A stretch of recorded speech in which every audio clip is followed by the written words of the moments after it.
Hello, everyone, and welcome to the Crystal Core Radio podcast brought to you by Work to Game. Today, we've got a nice little round table. Chris is off skiing somewhere where there is snow.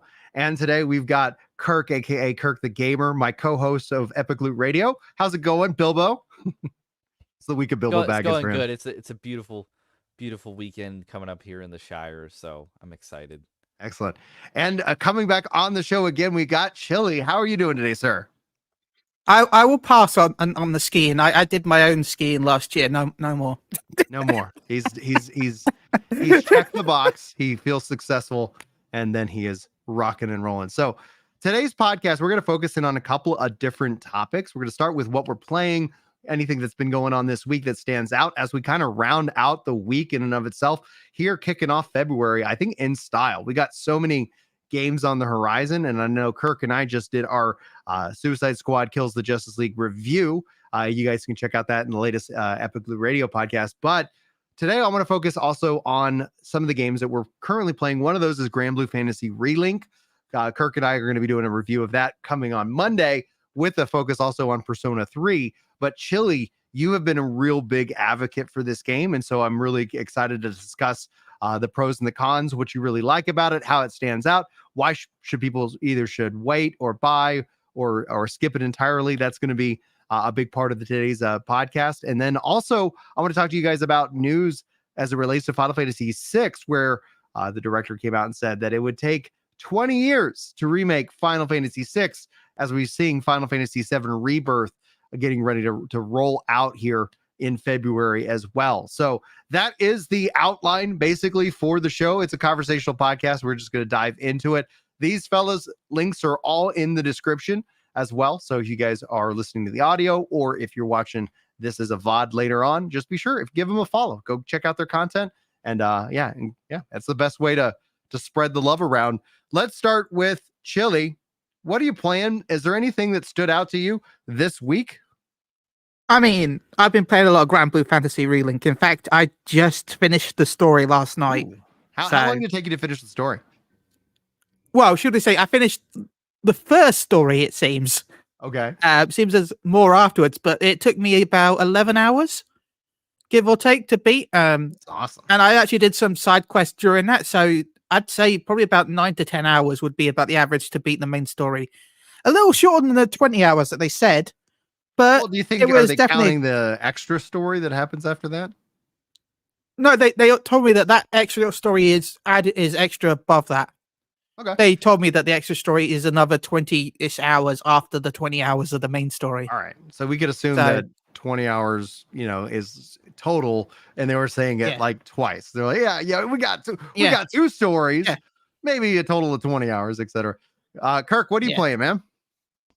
You know exactly what I'm playing. It's been Suicide Squad, Kill the Justice League. You still and even after our review, you can't set it down. Well, yeah. I mean, so Persona 3 is out today, so I figured I would give Suicide Squad its due, and I played like probably 6 hours after we finished our podcast review yesterday, and I do want to say, I'm leaning more and more towards this being like my, excluding Borderlands 3, because I don't think this game touches Borderlands 3. I think Borderlands 3, maybe because of the fact that it's not online, it provides like a very good looter shooter experience. Some might argue that like Borderlands pioneered that genre, or at the very least evolved and innovated upon it, and they do it better than anybody else. I certainly am in that camp to think that Borderlands is the best looter shooter franchise you can possibly play. But if you are just looking at these like online Destiny, Anthem, Division like type of games, I'm really starting to lean more and more towards, kind of like you said, 6 and 7 ain't that bad for these, So yeah, like that. If that's the cap on games as a service, it's like this one might be my favorite one.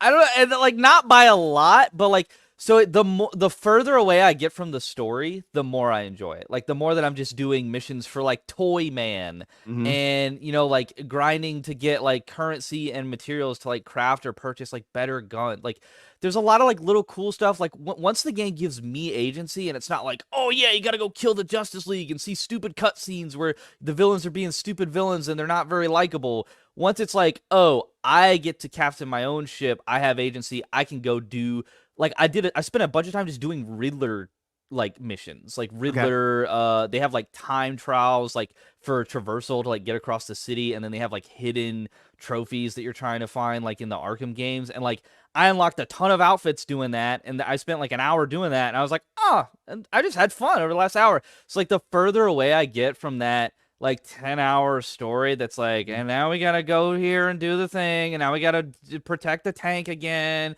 and like what, now that I get to pick like, oh, you know what, I'm bored of this, I'm gonna go do that, or I'm gonna check this thing out, I haven't done that yet. The game is a lot more fun for me at that point. It's just like, it's still a 6 or a 7 because it's very hard to recommend a game like it, and the other if games you don't are like that too. these kind of games, it's really hard to like to convince anybody, you know, even in if that you regards. do, I just feel like I feel uncomfortable recommending a game where I have to be like, yeah, once you devote 12 hours to the unfun campaign, it's actually pretty good. And like, I know that's kind of like what you have to do for like all of these, but like for a wider audience, maybe tell him about weird. MMOs. Yeah. See, well, the MMOs, I classify MMOs separate from games as a service. They do share some realities, you know, some business practices for sure. But the MMO, I think, like that's where it's like I feel games as a service, you know, what used to be called, or probably somewhat still is called MMO Lite. And so it's like there's some of those elements, and generally people who don't like MMOs like end up getting sucked into this via marketing, and then usually that's the kind of the initial reaction. So once the initial shock to the system reaction happens, and you know people step in and play, it's always interesting to see where kind of a community settles in one place. But that's exciting to hear. I know we plan on revisiting it with the Joker DLC and more. Yeah, we March. might cover that on a Epic Loot Radio in March, maybe, like you and I diving back in for that, checking out the battle pass and stuff. No, I had an idea when you were doing the live stream yesterday, because I didn't really look into it too much. Do you think the battle pass will be Joker based? Because in fact, both Joker and the battle pass both I would love that. drop in March. I think that makes sense. I think that makes sense, right? Now, I don't know. I would be bummed if it was like you have to play Joker to progress the battle pass. But if it was Joker themed, I think that makes. What if they make it so you have to do some of the battle pass to unlock the Joker? Oh, see, I'd be fine with that. What do you think, Kirk? No, that they will not do that, or they have lied. Like they're saying all the characters and all the content are free. The only thing that's going to be locked behind a paywall is the battle pass and the cosmetic stuff in the battle pass. So they're not doing the Overwatch thing. Of, like, you have to buy the battle pass to get the character. I think there would be, but what if he's free on the battle? What if there's a free battle pass tier? Okay, so that would work. I hope they don't do that. I like grinding. I like do that. No, this game is already like mid enough as it is, and like a lot of people are like put off by it. Let people start the game up and switch to Joker immediately. Like that's what they need to do to get people back in. If you say people have to grind like 2 to 5 hours to play as Joker, oh my god, I'm not saying that long. I'm not saying it should be the fun, but what if it's part of like the rewards to make people incentivized to start doing the battle pass? Because if you just get the Joker, then you might not be incentivized to play for the battle pass, because that's what you came here for. You just got him. What if it's like 10 I'll sum it up by saying I hope they don't do that. I really hope they don't do that. I think that would be bad. By the way, this is all guesswork. Please don't attack me if I'm right. Speculation. By the way, before we move on, Brian, to Rocksteady's credit, if you go in your inbox in the Hall of Justice, like it has like a little mailbox or like whatever, you've got $20 worth of currency for us having the digital deluxe, but like the game not being live for like 24 hours longer than it was supposed to. Like we were supposed to get it on the 30th or whatever. No, that wasn't because of a 24-hour delay. That was because of the Australian bug, if I'm rightly, because the game went up early. I'll take free currency. In Australia, went up. Well, yeah, but they had to pull it down because it was auto-completing the story, which I really wish they'd kept that bug. I would lie. Anyway, I don't mind. Yeah. that's enough to put a lid on the Suicide Squad discussion, I guess. But yeah, you've got $20 worth of currency in your inbox. I didn't even know that, so that when I saw that, I was like, Thank oh, you. that's a nice little surprise. Sick. If I step back in anytime this weekend, which I don't think I will, I'll make sure I pick that up. But if nothing else, we sitting down there, ready to rock and roll for March. For me, I can't get enough Pal World, guys. Obviously, me and the kids just absolutely mainlining that game. The news this week on it literally is that it's over 19 million players, 7 million on Xbox. Absolutely a smash hit. It's so funny that I still see some discussion of legal, and I see lots. My favorite meme is that it's the President Bush meme where they're saying Pal World just sold another like 5 million copies, and it's like he's got Nintendo plastered on his face, and I was like, that is so perfect. But Pal World's been in development. There's been trailers. Like there's just I don't know. I think it's interesting to see how this game is received. Has been something both entertaining, but that's Twitter for you, right? Like that's generally the knee jerk reactions and bad takes, get spewed out on that platform all the time, namely by me, but it is still what it is. So I'm highly recommending Pal World. If you guys have not had a chance to play that game, be sure to do so. There's just something about it, I think, that it really checks a lot of boxes for me. So I'm really excited about What's that. the You guys, total player count at this point? I've heard some crazy stuff like 17 million 19, or something like 19 that. million. Oh my god. 19 million. That was a code that million. It could be at the time that somebody's listening to this 20 or 25 million. Yeah. This game is going to continue to rise. My kids can't get enough of it. They're like, hey dad, can we play some more Power World? I'm like, yeah, like is it possible that everybody's been writing this off as that it's going to be the flavor of the month, but is it possible that this is going to be like the next Fortnite? Like, is that a possibility for this game right now? I thought I released a State of the Game Power World as a historical marker, because I was like, where does this fall? Is this just the big flavor of the month? And that's going to depend on the content. I think financially, they've got the bandwidth now to really kind of like lean in. But the game, Pokemon Star Citizen. Well, it doesn't necessarily need to be that MMO, but like they're teaming up with Xbox now. They've gotten a lot of attention, and it doesn't mean that it's going to have to maintain like a crazy high level player base concurrent. But I do think that we could see, like, because imagine you bring in new pals, you bring in new areas, all of that stuff is going to be kind of something that really drives people back to the game. As Master Agent said, I don't think they've actually got paid yet, because if I'm rightly, Steam actually only pays you once a month. Okay, well, I mean, they're not going to go bankrupt. They've got bank on the way. They got a big payday on the way. Yeah. Even having it on Game Pass and playing it on Xbox, I also went ahead and purchased it because I was like, this game has earned my money, and I'm really happy to be a supporter of it. I can't wait to see how it, in a weird way, I don't have another word, evolves. It's like, how does this game, grow and continue from here? And so, yeah, I do start to think that, Kirk. I do start to think that while I don't know if it will hit, Fortnite, eras, like I don't know if there's going to be a ninja of Pal World, kind of content creator out there. Well, there doesn't need to be. I mean, you've got like Moist Critical on it. You've got so many popular streamers on it right now. I don't think he'll hit Fortnite levels, just because the Fortnite game has the benefit of being free to play. Free to play will always, if it does well, will always do a little bit better than buy to play. Yeah, because anyone can jump in for no cost. And yeah, I know it's on Game Pass, but that's still a subscription cost that you have to pay beforehand.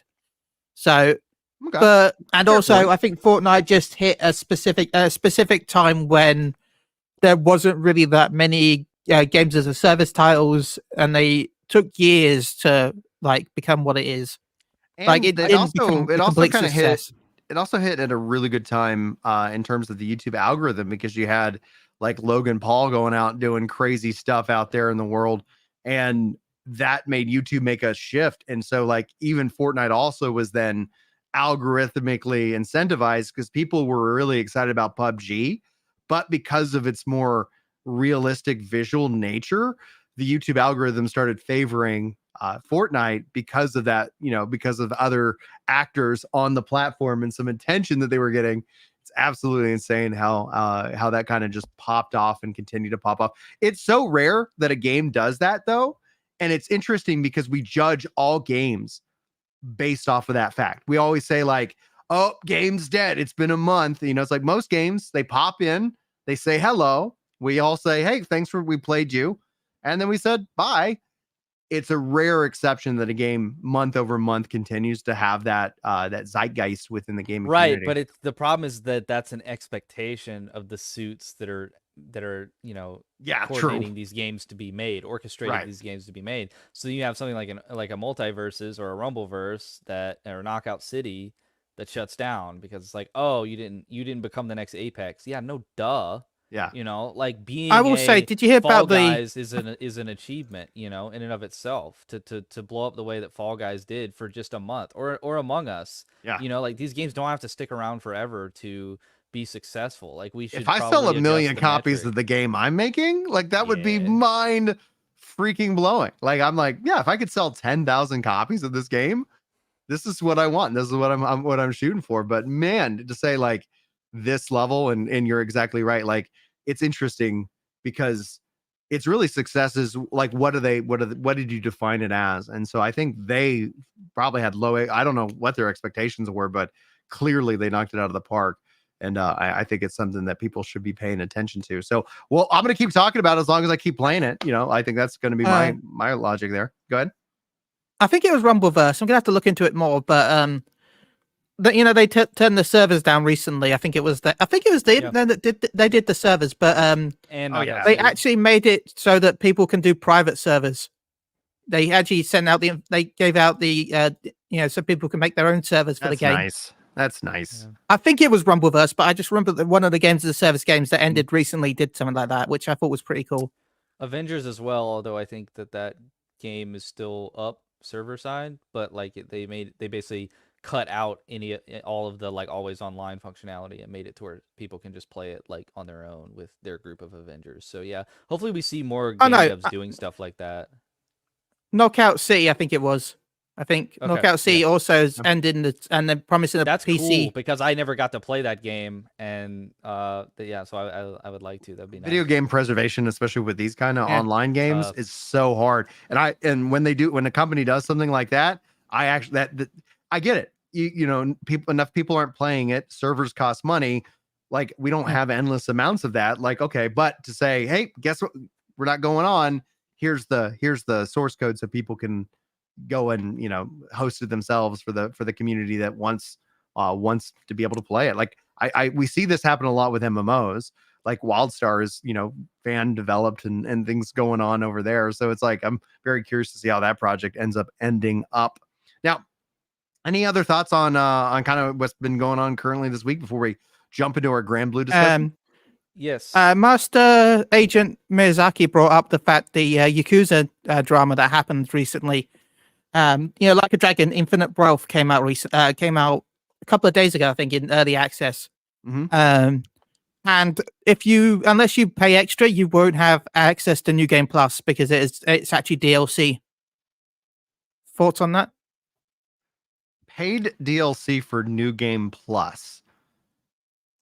I would prefer like just one price, right? Like I think ultimately that's one of the frustrations with microtransactions.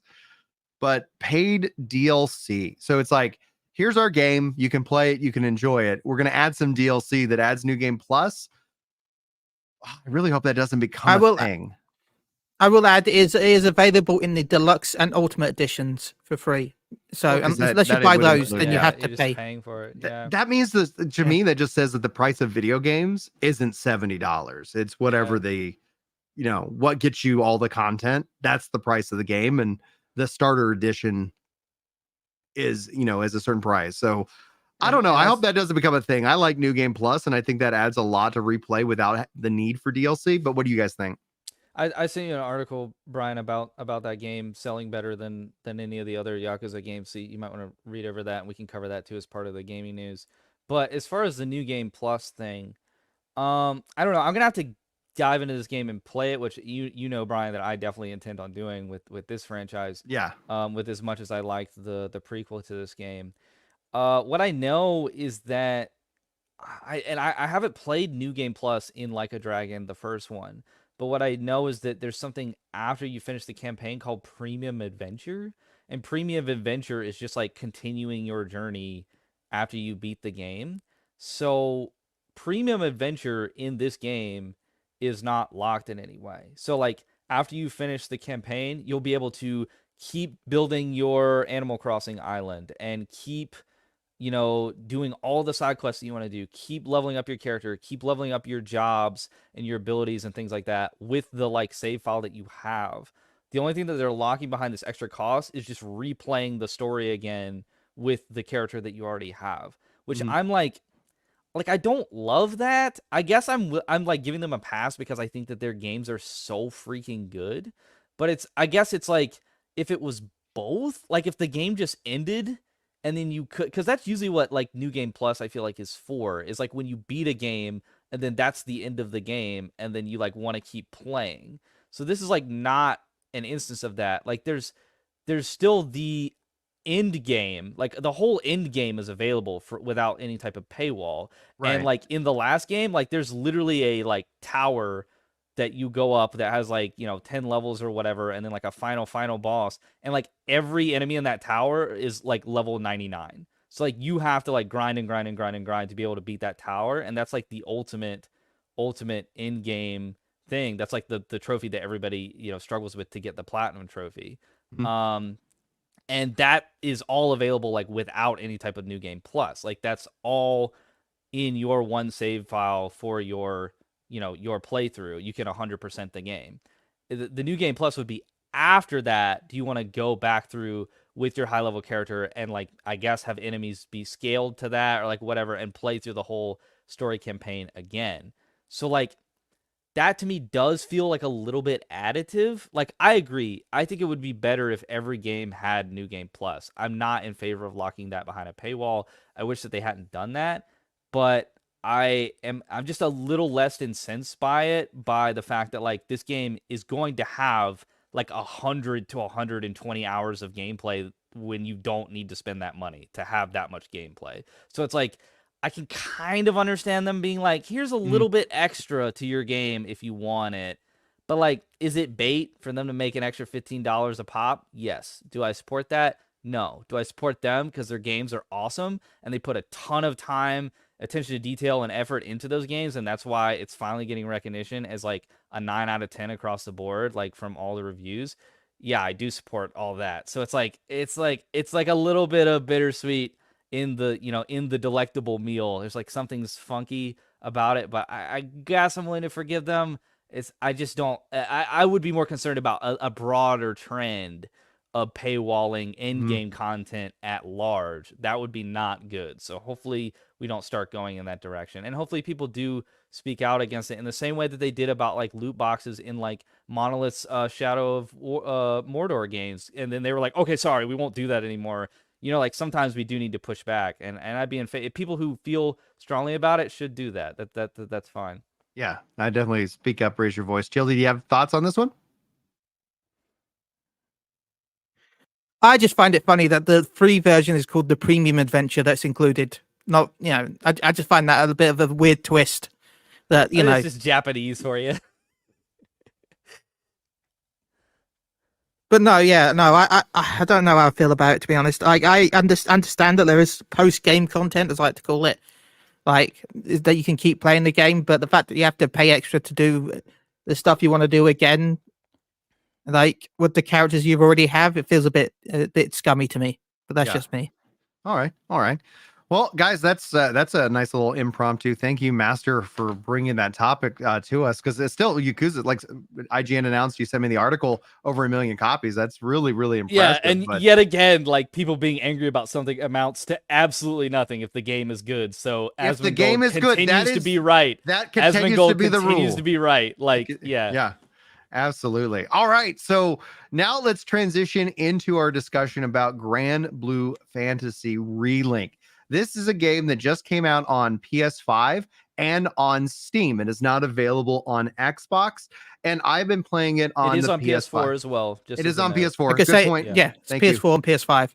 And it is And PS4, it's PS5 cross crossplay. play. Crossplay with No, quotes. no, But it's no, not that's crossplay not with PC. crossplay. I agree. They can't say that. That's They bullcrap. did though. They did. No, no. You can't be saying that your game is crossplay and then people buy it and they're like, oh, like you and I could not play together because I just Right. don't play games on computer. Like that's crazy for them to say Well, it's I crossplay. picked it up on PS5. Yeah. Oh, I picked- okay. Yeah, I picked this Yeah, up on and PS5 I- because go Chili. And I also picked up on PS5. So one day we will join up, probably, maybe. Brian, Yeah, you I feeling believe so. okay? Like what's going on? So I picked it up on PS5 because it gave me early access, so I was able to jump in and play before the official release. I do. So what's the deal with that? Can Yeah. you explain that? Because I did not understand the early access with this game. It was similar to what we saw with the Suicide Squad, where it's like you pay, but if you pre-order and pay on the PlayStation, you got it on the 28th, aka Sunday, as opposed to waiting until it came out officially Last worldwide. Sunday. Last Sunday. So I've had access to it for the last 4 days. And so I ended up going PS5 personally because so many people within like our work to game community were saying, hey, I'm going to play this game and I'm going to get it on PS5. And I was like, well, I don't want to be the guys like, well, we can't play together. So the majority of people said they were going PS5. Chili said he was going PS5. I was like, no, I'd love to sit down and do, a collab stream with you and play the game as I continue to work my way through the story.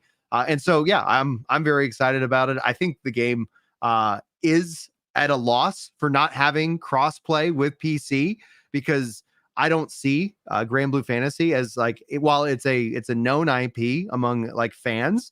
Like, how do you reach that wider audience? And one of the ways I think to alienate that wider audience is to sit here and say, you need to coordinate your platform before you decide whether you want to buy this game or not. It adds an extra level of complexity that doesn't exist with the majority of other games. And as more and more games become crossplay with each other, I think that's going to be something that people are going to look at it and say, why not? But go ahead, Chili. I can tell you I've experienced that flaw myself. If anyone watches, I streamed my entire playthrough on Twitch. And a couple of times I decided, you know what? Maybe I'll take a little bit of a break from the story. It's been a good story, but maybe I just want a little bit of an emotional break. I'll go play some side content online. Mm-hmm. Okay, I've got these like 9 missions I've got unlocked. Let's go online. Okay, this one looks fun. It gives me a character card, which allows me to unlock more characters. I'll do this mission. Click. Do. Failed. Oh, okay. Okay, maybe I'll change the criteria. Failed. Maybe I'll change a different quest. Oh, no, failed. I have not been able to play a single mission online because I've not been able to find a single person. So you're saying it's broken before the official launch? No. I don't know if it's either broken or there's just not enough players doing those specific missions. Like I can't. I think there's a quick mission option, but I cannot find it anywhere. Like if I pick a specific mission I want, and by the way, you can change your region as well. So make sure you change your region and your settings because normally it's default to private. So make sure you set it to anywhere and so forth. Like I've set it to any region, which it gives me a warning, by the way. Gives you a warning if you set it to any region in case of lag. And I've set it to any and I still cannot find this. I've not been able to find a single person when I play. So yeah. Well, I'll let you know how my experience goes. I am somewhat tempted to also maybe pick this up on Steam. It really just depends on what like how this year kind of shakes up. Like like I said in the start of the show, like Pal World is by far like the thing that I it's on my mind more than any other game is right now, and I'm really excited about that. But the only that was the only negative actually I have on this game is the fact that this would benefit I think so greatly from crossplay. And so I have nothing else negative to add because I think visually this game is breathtaking. It really feels beautiful, especially on the PS5. And honestly, there's parts of it, like obviously it's quintessential JRPG, various different tropes with the various characters, but it is just an absolute like picturesque art. Like it feels like a painting. You're watching a painting come alive. Yeah, it's beautiful. Yeah, there are so many stunning moments in this game that just took my breath away. Like the boss fights. I'm not going to mention any of the boss fights, what they are, but the boss fights are a visual spectacle that feel unique with each one, except for a certain one. I'm not going to spoil that, but they all feel very unique and visually just amazing, and you feel a sense of grandeur with every fight when it Sense comes of to the boss Grandblue. fights. Ah, You feel a sense of So, yeah. Grandblue instead of grandeur. Like we just Yeah, trade any word that has grand in it. We add Yeah. blue to it. It's all a part of it. I don't know, because blue normally means sad, and after beating this game, I didn't feel sad at all. Like, I want to keep playing. So Put it on the gives you that box. option. Does not make me feel sad. There it is. The official work to game box. Can't say that about Suicide Squad. No, that makes me feel sad. The no, so you're absolutely right. There's like a level of like I like how the characters feel like so well voice acted.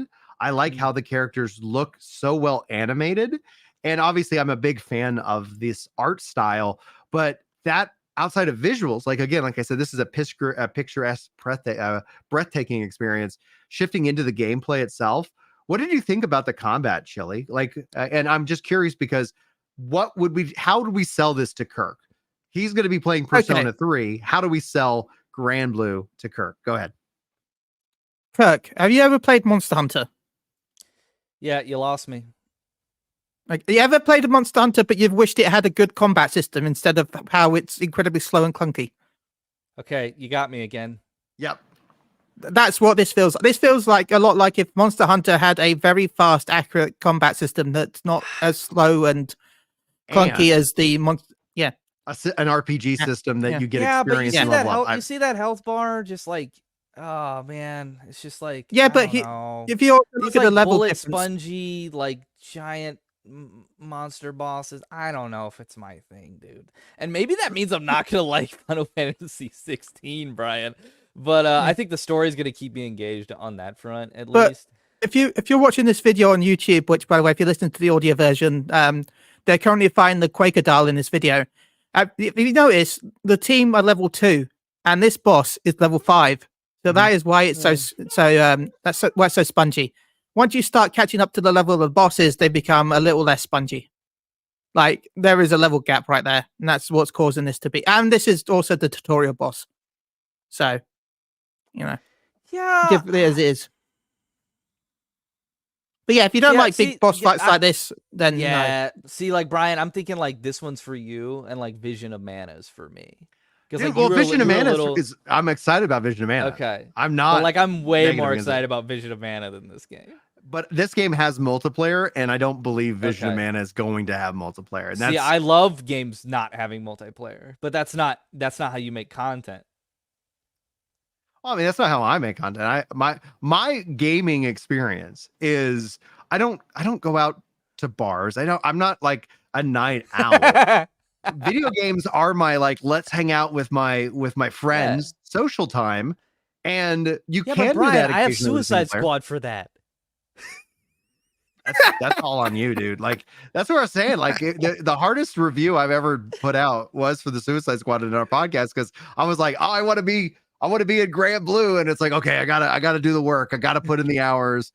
I committed to this, and so I'm sitting down and just absolutely. No, I'm like the old man on his porch, like yelling at kids on his lawn. Like, I like my Tales of Arise, Scarlet Nexus, the Ease franchise, like 8, 9, and 10. Like, I like my bespoke single player JRPGs like in the anime style. That's I think like all those games, even like Atelier Ryza. I think I all like those those games too. are like slotted a little bit higher than this one. Like, I would play this after I played all those, but there's no way I'm ever gonna have time to play all those and get to this. So it's like, just in terms of the systems and the type of game this is, being a Monster Hunter like, I would say aesthetically and gameplay wise, this to me, I think I've finally, because on your stream I was comparing it to Monster Hunter Stories 2.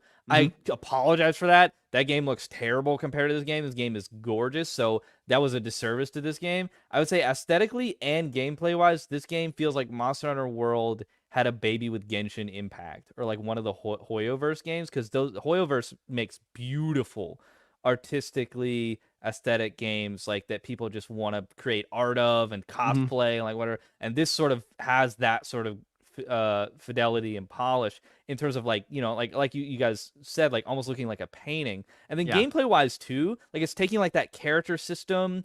I love the fact this is the biggest thing for me, Brian, that I really like about this game is it's taking like the gacha-esque character system of like grinding to try to get more characters and putting that like that people like got really like pulled into with Genshin Impact, putting that in a game where you can't pay for it. Like you can't pay to roll the characters. It's all based on grinding and gameplay if you want to unlock those characters. That's really cool to me. So like I would definitely and you get one 100%... really early for free.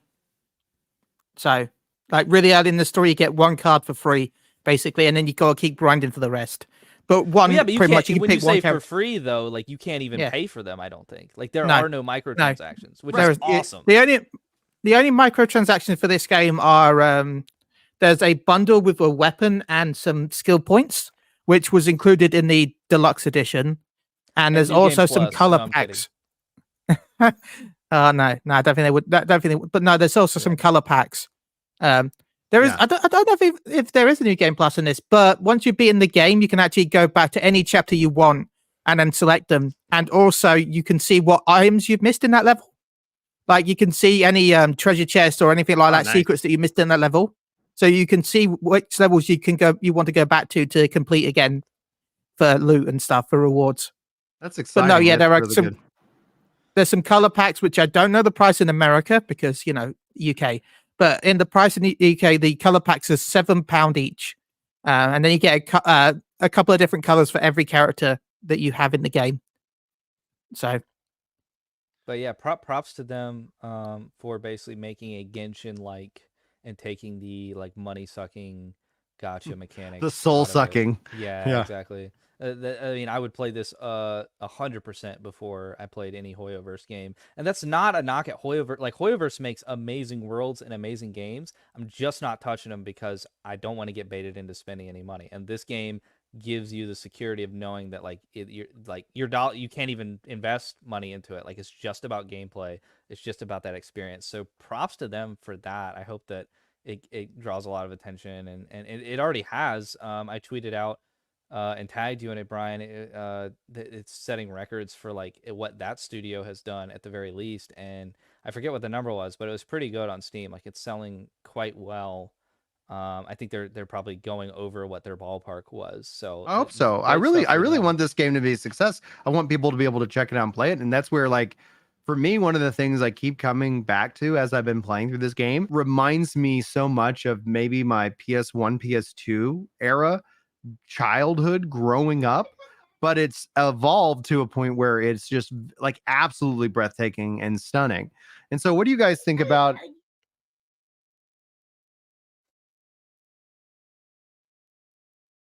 what do we think about something? I think that next time video games when you hear a kid just walking and like all right, buddy, I'll come play Pal World with you as soon as I'm off work today.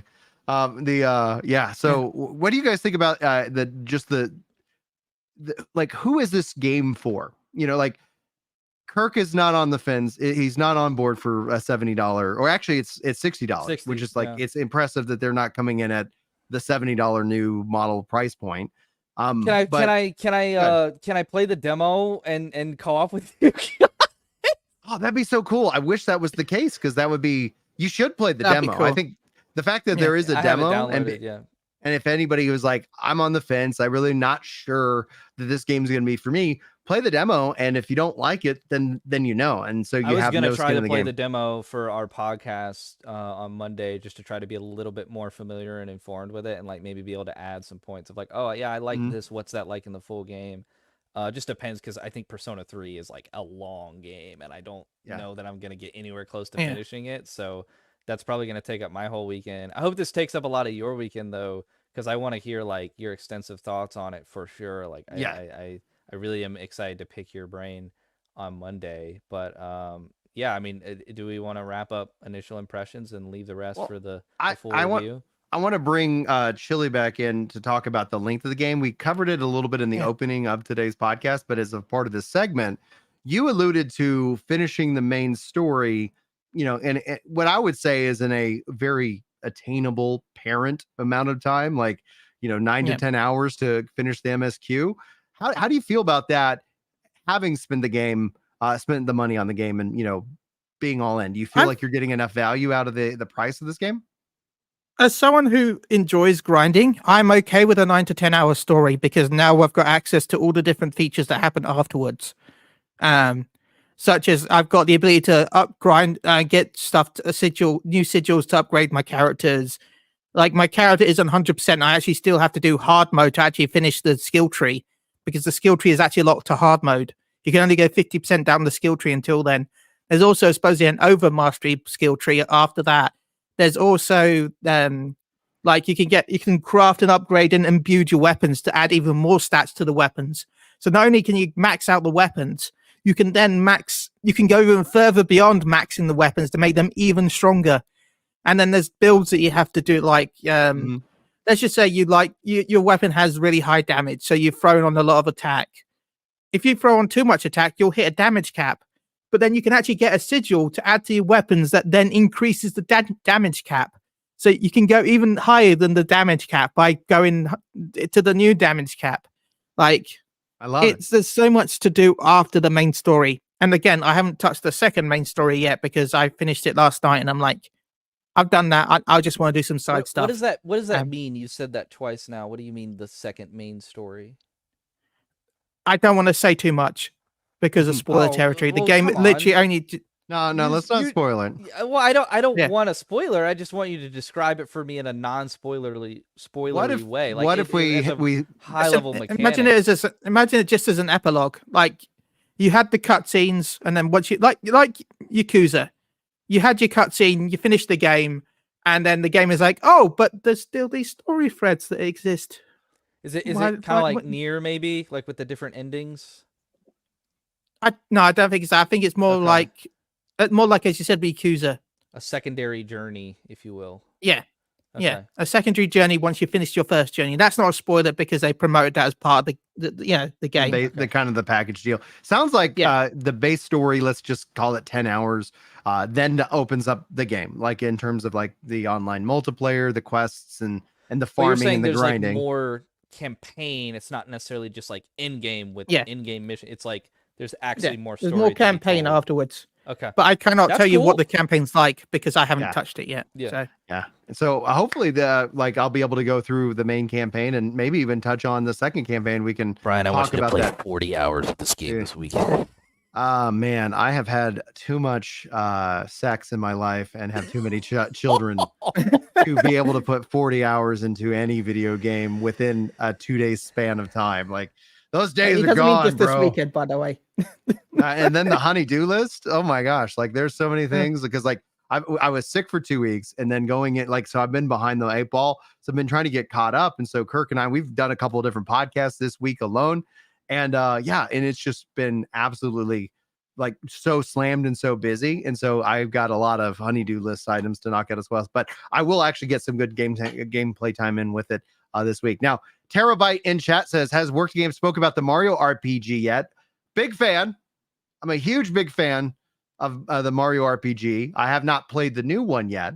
I'm waiting because like when it comes down to it, it's not going to go anywhere. It's made, so I think I might be picking that up later this year. But yeah, we haven't spoken about it in terms of a review. Have you guys played the Mario RPG at all? No. I have no nostalgia when it comes to Mario RPG. I know a lot of people like it because of like the old SNES game, but as that never released in Europe, I have no nostalgia for the title. So is it not? Is it not a Nintendo 64 game? It wasn't. It was a Super NES game.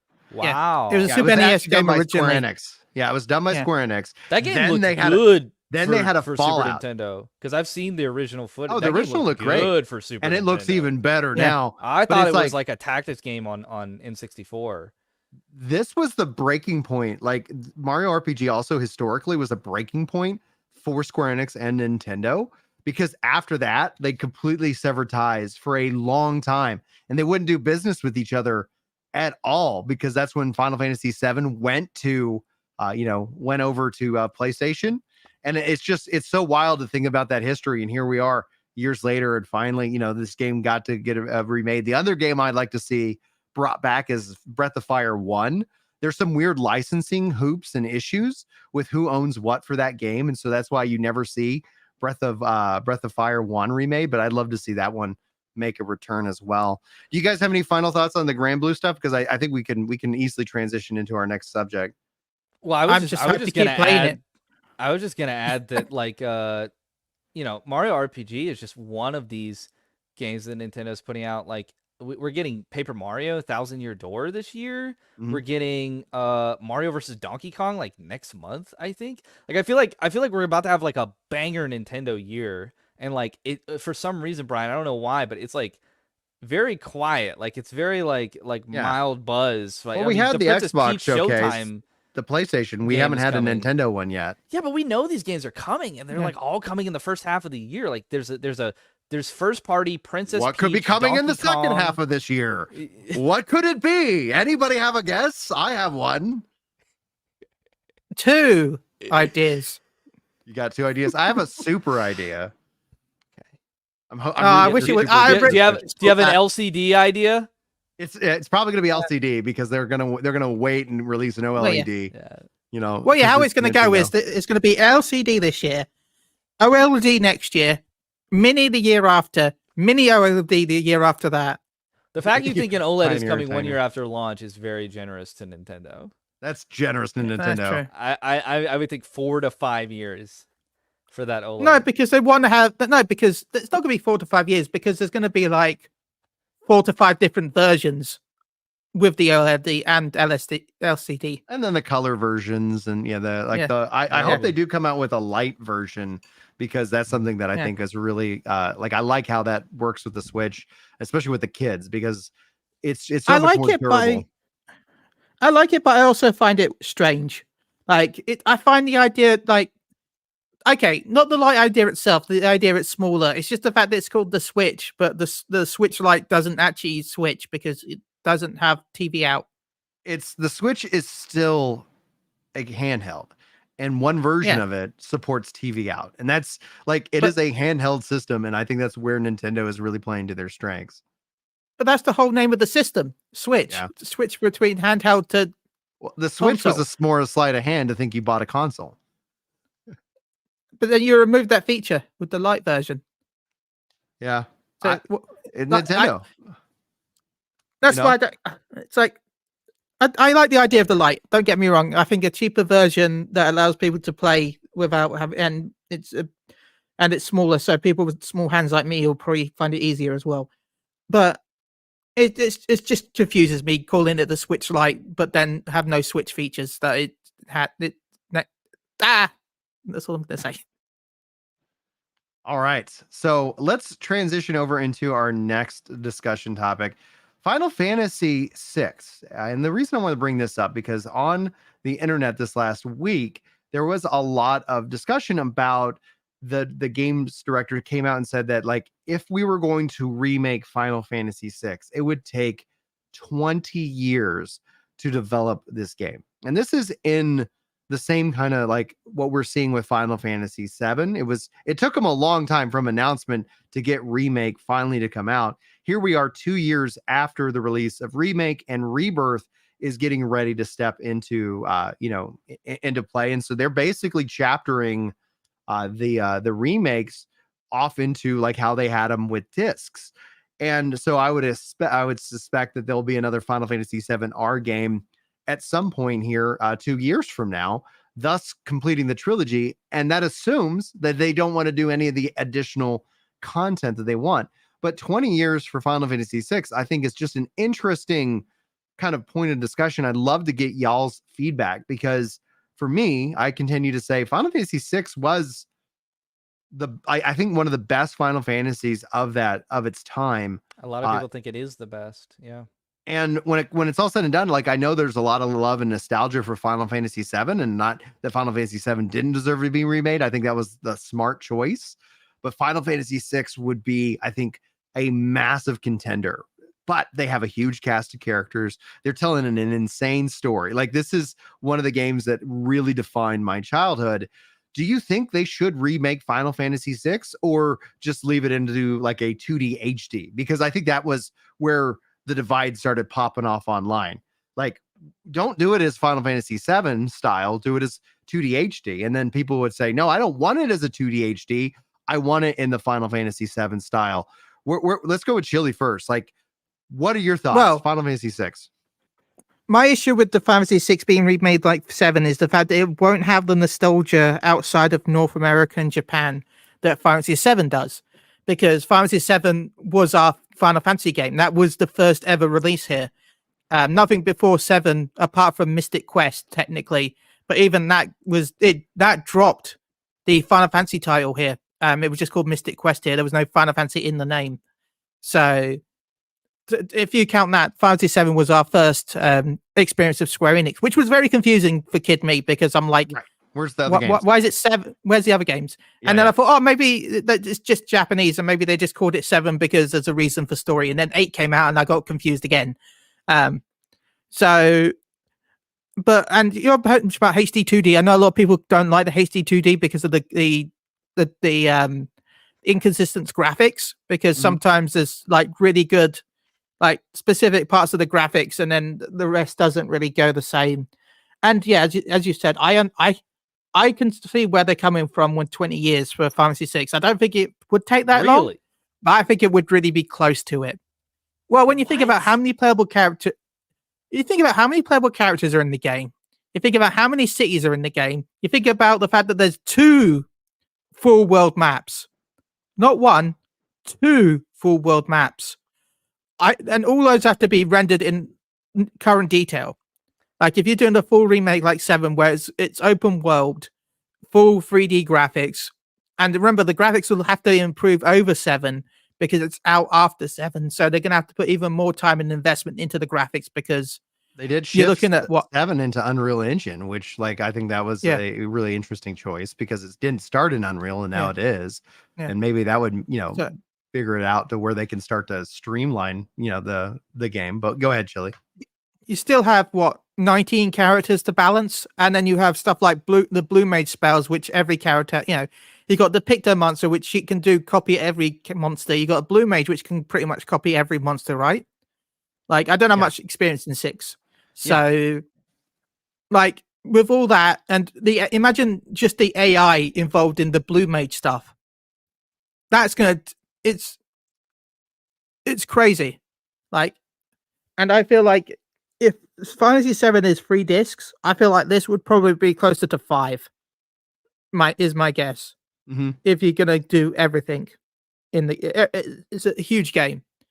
Like this is like not discounting how big 7 is. What if they just did like a Final Fantasy 7 style, like the remake style, like Final Fantasy 6 experience that's like 40-50 hours, and it's either a reimagining, a spin-off, or a particular chunk of Final Fantasy 6, and they just say, this is a one-off. We're not doing the Final Fantasy 7 remake thing. We're not making 3 different games to complete the entirety of the original game. It's just, this is the Final Fantasy 6 that we're going to do on next-gen consoles, and we understand that that's not like the full game because of the fact that it would take us 20 years to do the full game. Is that something that they could consider doing? Would you really want part of a game being made? Yeah, it's really old. It would remaking it, going with the Final Fantasy 7 direction, would open up a new audience that has already been, predisposed to be like, this isn't my kind of game. We see this a lot with turn-based. I saw a lot of people upset. Baldur's Gate 3 was turn-based, and like I like that. I was so stupid. Right, but there's people like, I want an action. This is like, here's the things that I want the game to be a different game than what the game is. Yeah, we've heard a lot of that this week. Always. So I think that if they did a remake of 6, it would open up the game to people who like, especially maybe that they never played 6. They played 7, and then they're like, that was my first game, and they like, I don't want to go back to the Super Nintendo. I'm on PlayStation now. But now here we are with Final Fantasy 7. And I think at a minimum, if they made this as a 2D HD, game, I think that would be a real big win for a lot of people because visually that is just something I think so well done. And then they could bring in some voice acting. Like, it doesn't have to be a 20-year project, but I think that they need to make a decision as a company whether they want to go in one of those directions. I don't think the right choice is to not touch the game. I don't think I'm glad they did the pixel remasters, but either say, you know what, we're not going to do a Final Fantasy 7R style approach to our, Final Fantasy 6 and earlier games. But what we are going to do is we're going to 2D HD all of those so that they're all, kind of modern. We got another pass at it. And that is just now a part of our library. What do you guys think? Well, the Pixel Remaster was like a year ago. So it doesn't make any sense for them to do a 2D HD. Like, if they were going to do 2D HD, they wouldn't have done the Pixel Remaster. So I think the Pixel Remaster was their plan for all of these. I don't know. We're looking at it right now, right? It doesn't look that good. And so people are like, oh, you don't think this looks good? I'm very nostalgic for this style. I love it. I mean, Live Alive exists. Like, these HD 2Ds exist. So that they put this to shame in terms of the remastering work that's happening there. And so, like, that's why people are, I mean, it speaks for itself is what I'm saying. Why would, if this was good enough, why would people be asking for HD 2D? Because they want HD 2D, not this. And I think the fact of the matter is that this was the plan for them to bring the library forward. They did it. People find it kind of underwhelming. And then they get asked, well, are you going to remake it entirely? And they're like, probably not. So, like, I think we have all the information. They brought it forward, and they're not planning on doing a full remake. I don't think they're doing anything with 6. Like, I think we already have the answer. Well, I don't we're know more likely to get stuff. I don't think they are. I think we're more likely going to see something for 9 coming up soon, and 10 than we are 6. Especially with 9. I don't know if it's still happening, but I know that 9 has an anime on the way still at some point. Like, they've been working on that for a while. So, it's like everyone's angry at Sony for these remasters, but a lot of the times the remasters are tying in with like different forms of media.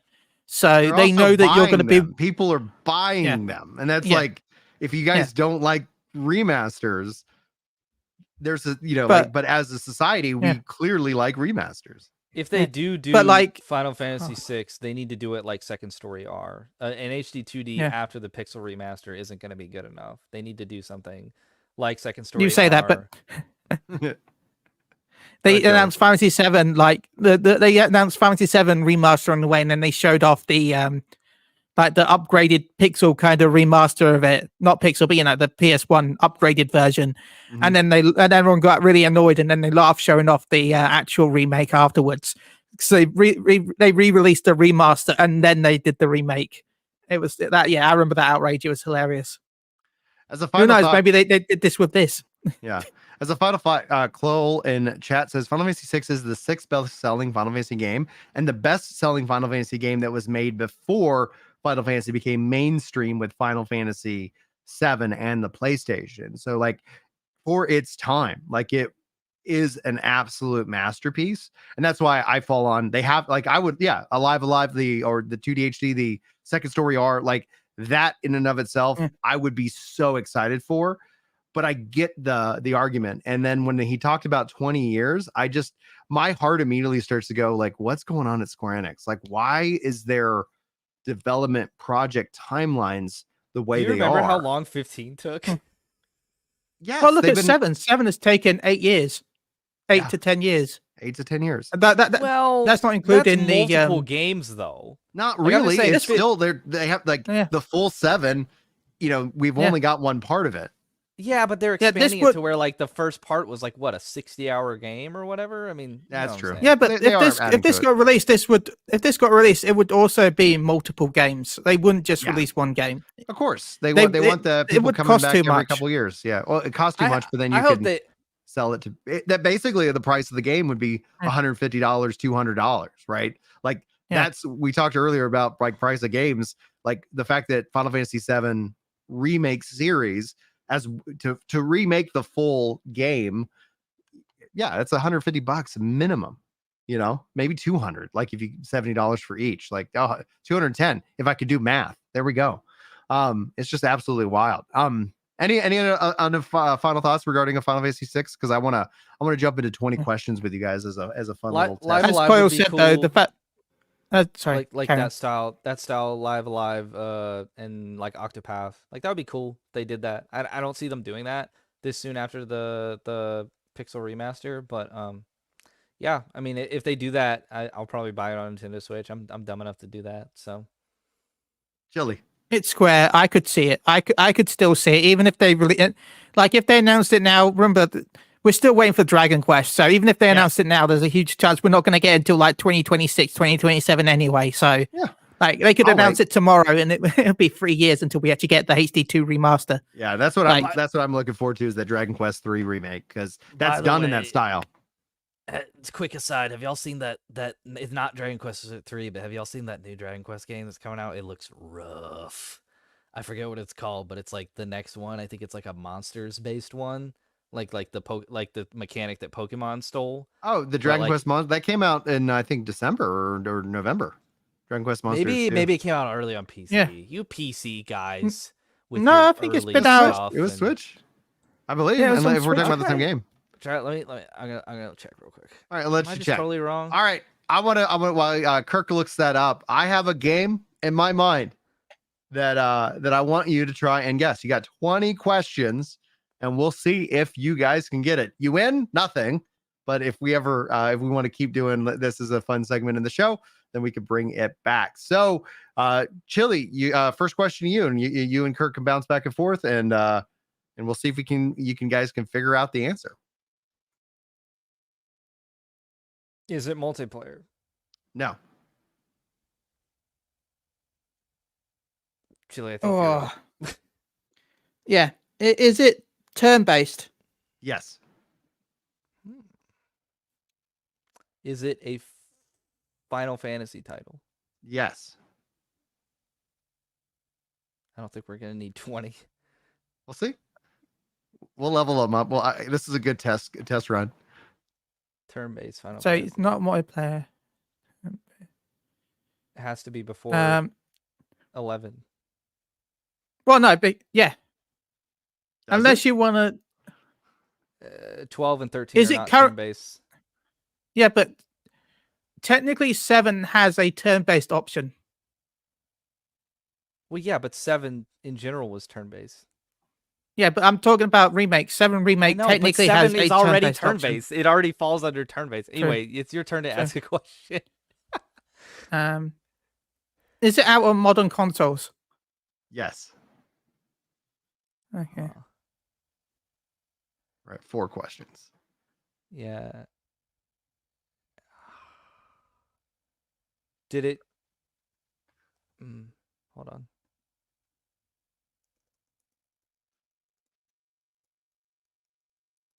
It's gonna be hard to. Did it come out before 1995? Let me confirm You probably don't know the that. date. Before 1995? No, it did not. It did not come out before 1995. Okay. I've got Yeah, a- we I've can't got- I've got Google. I another good- feel like that's Yeah, don't Google. yeah. we're having a level As of Terra trust says, here, Googling guys. should be illegal. Yeah, I'm not Googling. I have all the streams open instead. Nice. So, You got plenty Is of, it me, of right? runway. Yeah, it's you. So you can ask any, like, you guys have plenty of room. You only got 5 questions. You got 15 left. is it fantasy based? Is it fantasy? Like I know it's based? Final Fantasy, but like, Yes. is it more of a fantasy theme? I would say yes, if I'm interpreting your question correctly. Okay. Because there- so- 7 is so more steampunk, for- 8 is techno. For that numerical entry, are there multiple games set in that universe? No. Is Okay, it so Final it's Fantasy not- 9? It is Final Fantasy 9. Nice. Done in under 10 questions. Good Very nice. job, Good job, team. Chili. Guys, let us know if you liked that. I've always wondered. We play 20 questions with the kids all the time, and I was like, you know what? That might be a fun little thing to do on the podcast with you guys. And what we can do is, if you guys have video games that you would like to be a part of 20 questions, send them in, leave them in the comments, etc. And then we can see if we can keep following up this in future podcasts as well. Terabyte says that was kind of fun. Thanks, Dad. LOL. You're welcome, guys. That's what you get here. You get a little bit of Ginger Dad from time to time. And Chris should be back next week. He will. He's on his little annual skiing trip. And if you guys have been following the Crystal Ready Go podcast, to schedule, we're trying to get a podcast out to you every Friday, both live stream, and then it will get uploaded Saturday or Sunday to the audio version of it. So you guys can just listen to that if you want. And we appreciate if you do watch or listen in any of these degrees. But outside of that, guys, if y'all have any final thoughts, go for it. But otherwise, plug your stuff and let's start with Chili. I'm just going to add that Fantasy 9 is the best Final Fantasy game. So I'm just going to add that to the whole topic. Okay. I have a Zidane Glamour for my Ninja, and I have VV Glamour for my White Mage. Greatest Final Fantasy game ever made, in my opinion. But no, you can find me on Twitch. Sorry to interject. If they remake it, should the character models be like childlike still? I don't think they were really that childlike, to be honest. I don't think they were childlike. I think it was like just the art style. No, they weren't. It was just done. It was done up in a like more of that chibi style, just to have that aspect. But I think so. Do you think it should be like that, or should it be like not like that if they remake it? I would actually like a chibi-ish style. Yeah. But I don't see them as childlike, in my opinion. I just felt like it was an art style due to technical limits of the PS1. Yes. You had to do it because even on the PS1, the game ran at 22 frames per second during battle. I still think without the technical limits, be faithful to the source material. Yeah, be faithful to it. I would prefer that. But it's not like 7 where they had really chunky arms and chunky legs, and it would look a bit weird in full HD. Yeah. I feel like they could be a little bit more relevant to the source with 9. Yeah. Update, of course. I'm not saying that. Anyway, you can find me over on twitch.tv/Moogle Radio. We're I think 8 followers away now from 1,100. Wow. I've finished my gameplay of Grandblue Fantasy. We'll be jumping back into Fantasy 14 next week for a little bit because of the Mogtome event.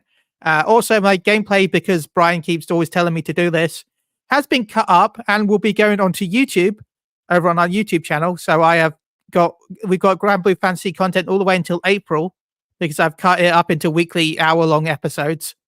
So again, I know Brian tells me off for not doing that, but I have done that with the entire gameplay. So it is going up.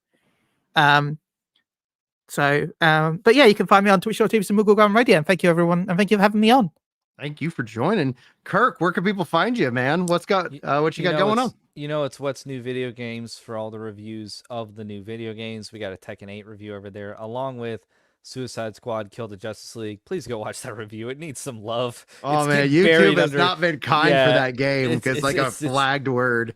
Yeah, there's so much coming out of the drama and toxicity mill, I think, for that one. So everybody's yapping about it.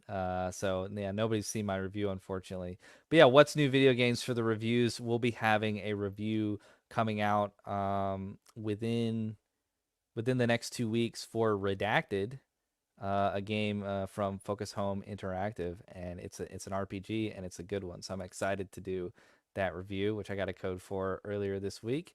And yeah, my Twitter @ is on the screen, and my Twitch is twitch.tv/KirkTheGamer.